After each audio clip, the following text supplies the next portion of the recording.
Bharatiya Janata party రానున్న parliament ఎన్నికల్లో అధిక సీట్లు గెలుస్తుందని కరీంనగర్లో ఎంపీ బండి సంజయ్ని గతంలో 1,00,000 మెజారిటీతో గెలిపించాం. ఈసారి 2 లక్షల మెజారిటీతో గెలుస్తామని బీజేపీ రాజన్న సిరిసిల్ల జిల్లా ప్రధాన కార్యదర్శి రెడ్డినబోయిన గోపి అన్నారు.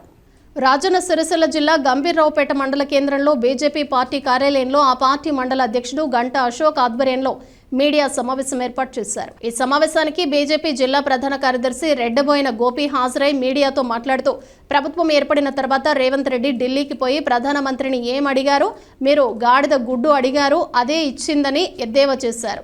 సీఎం రేవంత్ రెడ్డి సిరిసిల్ల జనజాతర సభలో వ్యాఖ్యలపై తీవ్రస్థాయిలో మండిపడ్డారు. మరి మీరు గాడిది గుడ్డి అడిగినట్టున్నారు, అందుకే వారు గాడిది గుడ్డిచ్చింది. మీరు ఏది అడిగితే అది ఇవ్వడానికి, పెద్దన్న పాత్ర పోషించడానికి కేంద్ర ప్రభుత్వంలో ఉన్న నరేంద్ర మోడీ గారి ప్రభుత్వం పెద్దన్న పాత్ర పోషిస్తుంది. వారి దగ్గర నుండి కావాల్సిన వనరులు తీసుకోవాలని చెప్పిన మీరే ఈరోజు గాడిది గుడ్డిచ్చిందంటే మరి మీరు అది అడిగి ఉంటారని చెప్పి మా యొక్క ఆలోచన. అదే రకంగా ఈరోజు కేంద్ర ప్రభుత్వంలో ఉన్న నరేంద్ర మోదీ గారిని గెలిపించడానికి స్టార్ క్యాంపెయినర్ ఎవరయ్యా అంటే మీ రాహుల్ గాంధీ గారు.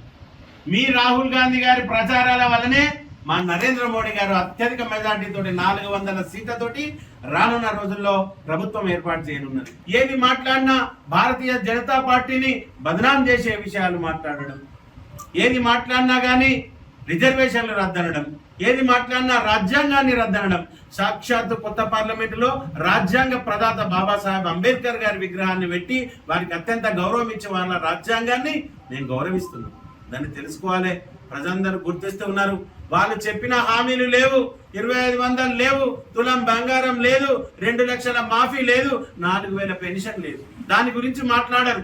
ఈ రకంగా భారతీయ జనతా పార్టీ రానున్న రోజుల్లో అత్యధిక మెజార్టీ తోటి పార్లమెంటు సీట్లలో కరీంనగర్ పార్లమెంటు సీట్ను ప్రథమంగా గెలవబోతుందని చెప్పి తెలియజేస్తూ 1,00,000 మెజార్టీ తోటి పోయినసారి గెలిచినాం, 2 లక్షల జైచులకు మెజార్టీ తోటి ఈసారి తప్పకుండా గెలుస్తాం.